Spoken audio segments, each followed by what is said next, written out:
Midterms were just months ago, but if we want to get a jump on the next cycle, if people want to get in there and actually run and possibly get elected to Congress or other offices, there is no time to waste. And so joining us now to break down how this next cycle is going to go, and if you perhaps should run yourself, we've got Alexandria Rojas of Justice Democrats. Welcome back to the show. Thanks so much for having me, John. Great to have you here. Always glad to talk to you. So what I'm curious about overall, there's a bunch of things I want to jump into, but you guys this is your second cycle now. How do things feel inside the Justice Democrats compared to this same time, the first time around, before you had tracked down all the candidates, before you had these huge wins? How do things feel now in comparison to that first time around?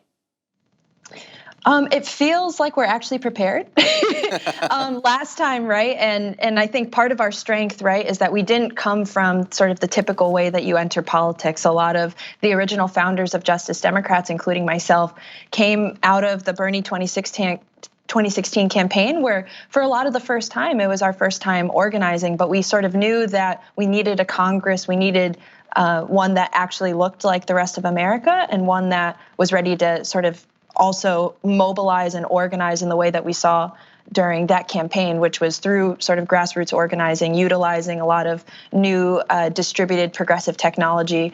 And so now that we've gone through not only, a presidential sized campaign, we've also worked on over 65 different congressional races from last cycle to kind of prepare us for going in eyes wide open about all of the hurdles that we're going to face. I think one of the biggest ones, right, is going to be fundraising. Another huge one was going to be media, and we're definitely making inroads there. And then when it comes to candidate recruitment, we are kind of always in candidate recruitment mode, right? We're not just thinking about 2020, but we're also thinking about beyond, right? Because as a movement, we really need to build out, progressive bench and infrastructure to be able to support working people across all backgrounds. So it's going great as of right now, and I'm sure you'll ask me lots of questions about the types of candidates soon. So yeah, and actually sort of overall in terms of that recruitment, like I imagine in the first year or so, as you're finding people and starting up their campaigns, the media completely ignored it. Even on the eve of many of their elections, they're like, maybe they'll get one or whatever, even though 2 sitting members of Congress joined up.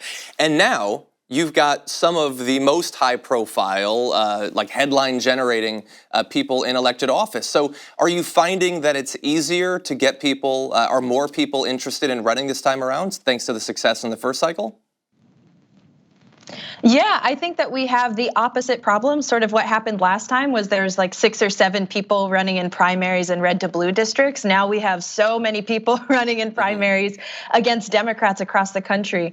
So it's actually really, really awesome. There's a lot of people out there that are interested in running, and we're still sort of going through the process. And one of the things that I'm sure you can imagine is happening is that we're seeing, women, and especially women of color, not wanting to sort of take the plunge out there. We're having to do a lot of convincing to these incredible women who are, doing incredibly important work to their communities, that when we ask them, hey, why don't you go be a voice of 1 in 435, they sort of question that idea. But what's been really incredible is that we can point to, look at the success of Alexandria Ocasio-Cortez, look at the success of Ilhan Omar and Ayanna Pressley, where we've been able to completely shift the political landscape to make it so that, working class women of color actually can enter the halls of Congress. And so we're seeing a lot of people step up to run, and we're really, really excited to support as many people as possible. But we need to make sure that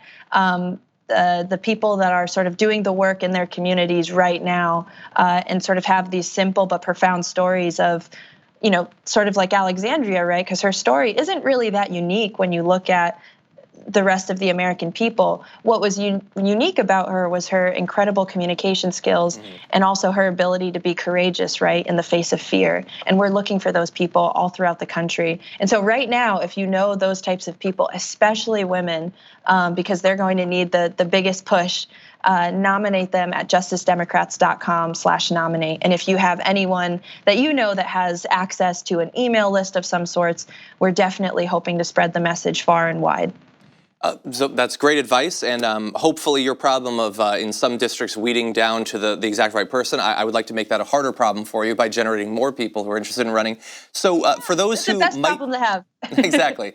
For those who might be thinking about it, what are some considerations that they should think about? How can they know that it would be right for them, that they would be able to make it through a potentially grueling campaign? What are some factors that they should consider? Yeah, I think one of the biggest things is why are you running, right? I think a lot of times the why is very difficult to figure out. For everyone, it's going to be different. A lot of people right now are, because I'm seeing Alexandria, I'm seeing Ilhan, I'm seeing Ayanna and Rashida fight in Congress, and they want to sort of be like them, and that's really, really incredible. But I think we also have to balance that with the actual work that people are doing in their communities that sort of give them leverage as to why they should be in elected office. Mm-hmm. So for Alexandria, right, she was someone who was an educator.